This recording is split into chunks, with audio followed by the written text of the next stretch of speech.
Let's talk about you working with Dr. Ruth first and foremost. We loved her when she came to this morning show. She was such a spitfire. What was it like working with her? How can you not love her? I know. A 4'7" power ball of energy. And I learned so much from working with her and collaborating with her on The Joy of Connections. We worked so intensely in her Washington Heights apartment on this book, day in and day out for really a year. She wanted to get this book done, and I was looking through my photographs, and 1 year ago today, Valentine's Day, I looked back and I found a photo. We gave each other chocolates, and she reminded me what was most important. It's our relationships and nurturing them and making them a priority. And all types of relationships, right? Whether it be familial, whether it be actual physical love, emotional love, love with all of our friends. I think that the thing that was so great about Dr. Ruth was she sort of broke barriers with just her personality and her spark. And you could ask her literally anything.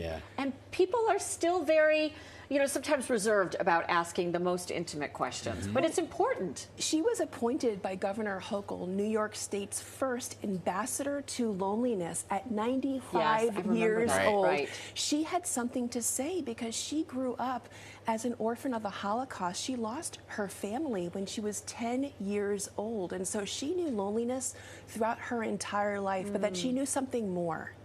When we talked about sexual problems back in the 80s that she was known for, there was taboo, there was stigma, and today there's a loneliness epidemic. And do you know anyone who wants to raise their hand and say, I'm lonely, and admit it out loud? There's still shame, and so that's what we are trying to break. It is okay to say that you need support, and that's what the Joy of Connections is all about. Yeah, because lonely means so many things. You could be in a marriage or whatever, and you still feel lonely in other ways of your life, right? That's actually the worst. If you're lonely in your marriage where you're supposed to feel that support and you don't, oh my gosh, that could be the most isolating. So let's talk about, how to find that connection, find the romance in 2025, right? And the first thing you say is obviously just be curious about it. Wouldn't it be so annoying if all we do is talk about ourselves all the time? And if you're on a date and all you do is talk about your job, what's that like? What's that like? You have to pause.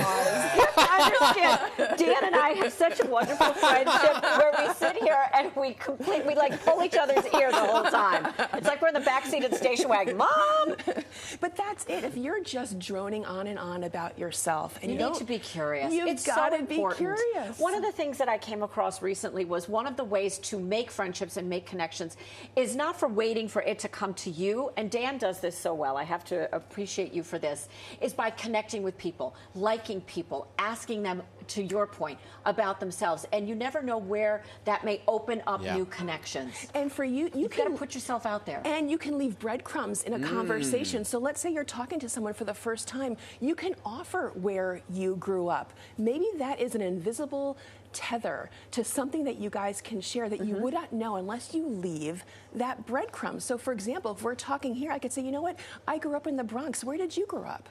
Right. And if that was something as a point of connection, maybe you knew someone in the Bronx. We can kind of talk about that. Or people talk about their pets or their kids or where they went to school. Or leave a little crumb. What I found interesting was, you go on the date or whatever it may be, and then obviously you're going to keep in touch. Hopefully you don't ghost and you become text partner, text and whatever. And you're saying actually drop emojis. Now, I thought emojis were like outdated. No, emojis are so important. In fact, there is research from the Kinsey Institute in Bloomington, Indiana that says we can deepen our connections by using emojis. Why? We're talking now face to face. I can read your body language. I could see if you're interested in what I have to say. I could see if I'm losing you a little bit. With emojis, we can actually take away some of that invisibility of tone in texts. Tone. And we can make sure that what we are trying to communicate is not misinterpreted. So use your smiley face emojis. And it doesn't come across as somehow immature or unable to express yourself. Think of it like a highlighter. You are underscoring your point. Okay, fine. Yes. All right, you talk about giving 100% of your attention, and all of us are sort of ADD because we constantly have things pulling at us. Try, if you can, when you're out with a friend or on a date, do this and just turn it up. To turn over your phone and not be distracted by the dings and the texts. It is so hard, but when you do, you know what you're communicating? What you are saying is important to me. I'm listening. Yes. You're special. You're special, and that's so everybody important. wants to feel because there's nothing like special. you're involved in this conversation. You're Right. listening to someone's story. They're talking about how they have a deep love of tennis. Oh wait, and hold all of a sudden on. you're like, Are you actually talking to me right now? And then you're just, hold on one second. I'm listening. I'm listening. listening. No, yeah, I'm sorry. I just had to say exactly. that real quick. Or it's like, oh, it's work. Right. I got to take this real quick. Right. And you just lose that engagement.